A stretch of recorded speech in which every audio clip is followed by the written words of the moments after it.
Okay, hello. Is this thing on? Good morning. Okay, just made some coffee for myself and brought in some water. I'm all ready. I'm finally here filming this video, and it's a long time coming because I tried to do it once before earlier this year, and yeah, I just decided to just show myself on camera because the previous format just felt a little dead and cold to me. Hi there, I'm Charlotte, or better known as Lottie, that's my nickname. And this is my little introductory video to Project 333, or it's also better known as keeping or curating a capsule wardrobe. And I hope to do this for the whole of 2023, so this will hopefully be a series that I can keep up with. So before I dive into the approach that I'm taking and all the rules that go into Project 333, I guess it would be useful to share a little background as to why I started to do this. Fashion has been something that I've been interested in since I was a kid. I used to sketch a lot of outfits, and growing up I would actually also compile all of the runway trends into my version of Photoshop. But I did manage to make that dream of mine come true in a way since the end of 2021, where I embarked on a 1-year part-time diploma in apparel design and product development. And it definitely does not compare to like the 3 years or 4 years that others go through in terms of their university or college education, but it definitely gave me insight into how to make clothes. You know, I actually had to make some clothes. I had to conceptualize a 5-piece collection. So all in all, it definitely sparked a greater appreciation for the clothes that we wear, the clothes that we purchase, the artistry that goes into runway clothes, even though some may argue it's not wearable and not clothes. And I really wanted to explore this interest of mine. And while that's so, it coincided with values of mine where I want to live a lot more sustainably. And also I found myself really overwhelmed by the amount of possessions I owned while, moving into a new home with my husband. So that's where I thought that one very accessible way was to start a capsule wardrobe. Before I actually dive into the capsule wardrobe, I also think that it's proper that I touch a little bit on things like spending habits, possessions, and I use this phrase, the cult of more, which sounds really serious, but it's just a materialistic society. I did toy with the idea of being a minimalist in my head as an intellectual exercise for a while. But, because there's so much information nowadays, it's much easier to toy with it as an intellectual exercise as compared to really living it out and having a huge change in my lifestyle habits. And I think the push of culture can get really strong and second nature at times, especially when we live in a society that does promote more. It does promote that you consume on a daily basis, and eventually that means a lot of impulse buys and having to live with regret because either I spent money on X piece of clothing or shoes while actually feeling deeply unhappy and insecure about how I looked because I actually didn't consider my own style preferences, what I already have in my closet, what I need and what I actually don't need. And most of the time, when I shop, I don't know about you, but when I shop online, most of the time purchases are made because it looks good on someone else, and I really wanted to be that someone else. Aspirational buying is a real danger when you've not dealt with your insecurities. Again, like I mentioned earlier, overwhelmed with the amount of possessions was the factor that pushed me to seriously reconsider my habits and my mindsets. This is something that the Project 333 book does touch on. The fact that like most of us don't touch or wear 80% of our wardrobe. I didn't want to keep looking at the 80% in my wardrobe that I didn't reach for. I didn't want to keep feeling frustrated by not knowing what to wear, even though, when you look at the quantity, I did have more than enough clothes. I think I finally wanted to explore what it felt like to have enough, because I have more than enough. It's just there's that mindset that keeps nagging at me that says that I need to buy more and I don't actually have enough. Okay, so we finally get down to the rules, and they are simple enough to abide by. You can actually find the full blog post online, but I guess I will just touch a little on the rules. Every 3 months is, I guess, the refresh cycle of when you would refresh the capsule wardrobe. The capsule wardrobe that you have picked from the start of the 3 months is supposed to last you for the whole 3 months. Usually people do this because they live in a temperate climate and because each season comes with its own needs. But I decided to just stick with the every 3 month cycle anyway. And what does it consist of? The reason why it's called Project 333 is because it's 33 items for 3 months. And usually the items include clothing, accessories, jewelry, outerwear, and shoes. What is not included in these 33 items are wedding rings or any other sentimental piece of jewelry that you never take off. Underwear, sleepwear, in-home loungewear, and workout clothing. But your workout clothings have to work out with you. They can't just be sitting, at home, or you wear a piece of workout clothing and you don't actually work out in it. That's considered one piece.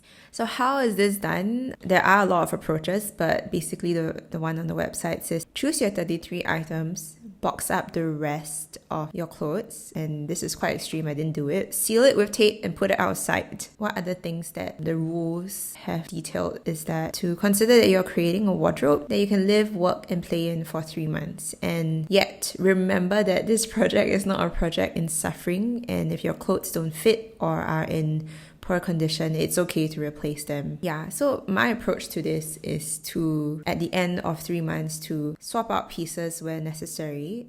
And at the end of 3 months, I do hope to make an evaluation of the clothes that I reached out more often to, the clothes that I didn't even touch, the clothes that I actually, when I approach it, I feel constant frustration or a bit uncomfortable. I don't feel great about it. And that helps me to make a more informed decision whether to swap it out, give it away, and responsibly dispose of it. As with any project, it's good to have your own objectives, even though Project 333 is an exercise in living with less. But for my own objectives, I really wanted to explore what enough is, how it feels like, what thoughts go through my mind, how that affects me in terms of even my consumption patterns in other areas of my life, because shopping for clothes is just one area, right? But shopping entails every part of our lives now. I really just want to use what I have as well. Granted, there are things that I have that may not fit me very well, that I've held on to because, I would keep telling myself that I will be able to exercise and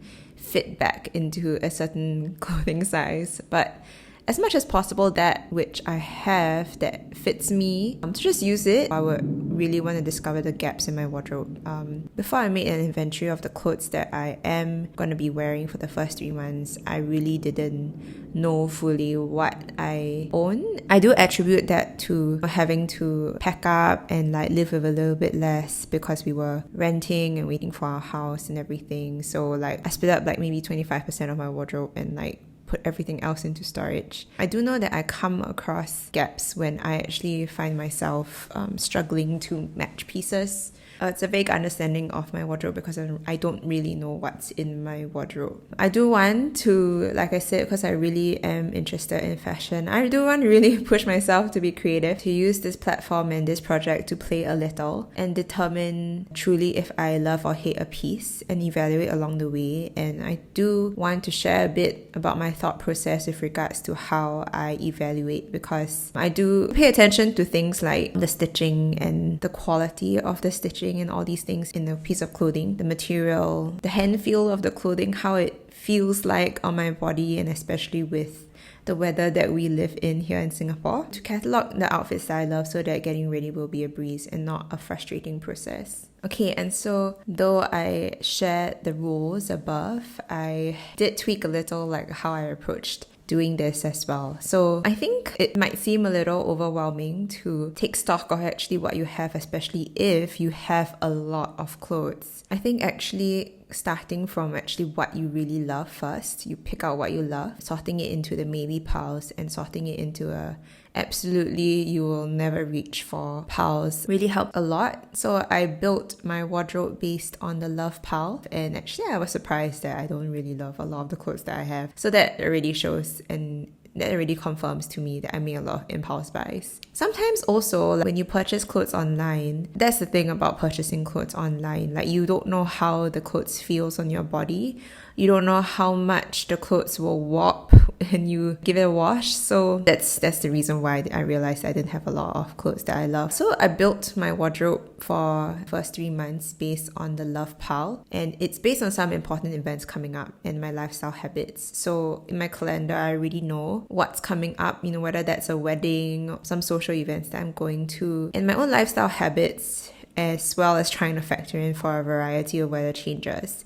And while I think, Singapore doesn't experience the 4 seasons in its full, we do have a little bit of the 4 seasons, which is like hot, humid, rainy, and aircon temperature. Yeah, and that can happen in a span of 3 months. It doesn't happen, like just discreetly for the first 3 months of the year and then the second 3 months. Having to choose a wardrobe that does cater to both extremes helps with the whole planning process. With regards to lifestyle habits, lifestyle factors, I do work from home half of the week, so I actually do just wear like home lounge clothes for my work from home days. And the other half I am out and about, so I do wear a lot of what I pick out from my capsule wardrobe during the other half of the week. I tried to choose pieces I was already happy wearing. Plain pieces I could reasonably mix and match with while also keeping it fun. I have a lot of colourful or printed pieces. I really, really love patterns. Maybe a bit too much. For me, comfort is key in the pieces that I wear. So that was also of top priority. I don't know whether this is because I'm a highly sensitive person and just the littlest of things will just throw me off sometimes. Okay, so because my love pile is much less than I anticipated, I did put in the clothes from the maybe pile. And because of that, I don't love everything that I picked out.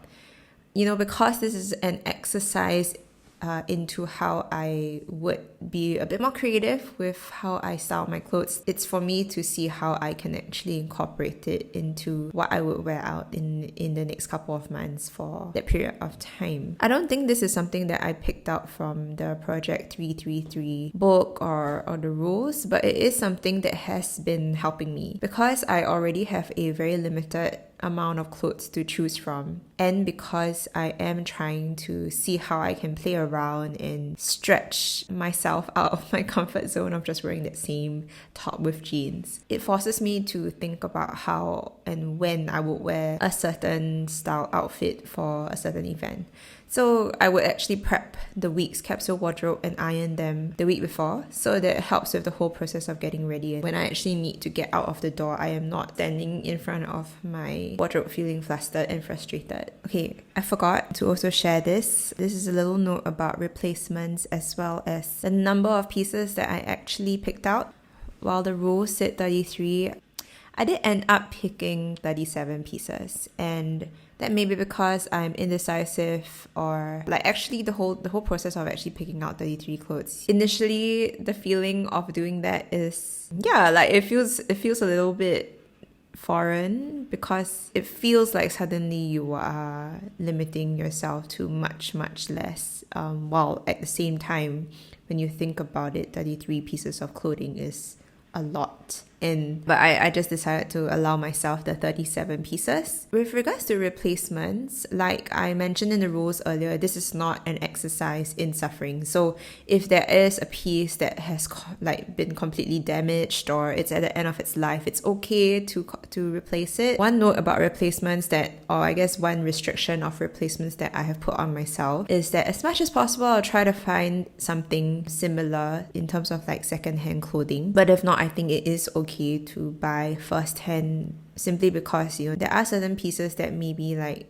are very important in terms of like style and fit that I may not be able to find as accessibly and easily as a secondhand store might not have that specific piece of clothing that fits me in a certain way, you know? This whole replacement rule does not apply to me making the clothes itself. So I do hope to challenge myself to make some pieces of clothing this year. I do have a sewing machine at home, and this also pushes me to try and just exercise those muscles again, because it's been a while since I sewed a garment and put things together. I think actually making the clothes, it is really in line with slowing down the consumption pattern of impulse buys and all these things. Also cultivates a true appreciation for the workers who aren't usually fairly compensated for their work, in terms of like, you know, in the garment factories and everything. It's a lot of work to actually make one piece of clothing, even as simple as a t-shirt. Yeah, t-shirts are actually really difficult. I am not applying this secondhand rule to me making my clothes. Let's see if I will even eventually incorporate anything into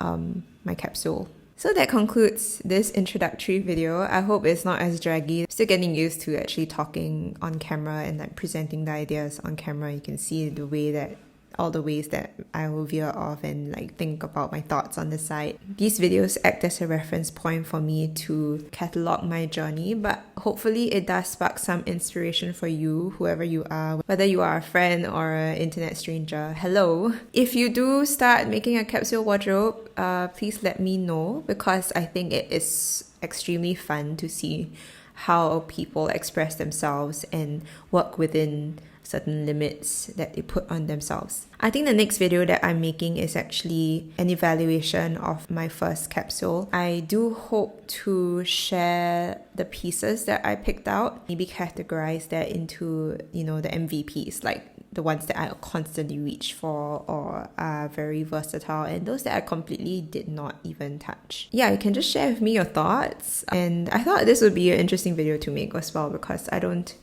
really see many Singaporeans on this side of the world doing capsule wardrobes. So do share with me any ideas that you have, or whether this has inspired you to do it. And I think if you are struggling with the whole idea of like, I could never do this, like I have too many things that I love, why don't you just challenge yourself and question that belief behind, you know, I can't ever do this. I'll see you in my next video, which I will hopefully film very soon.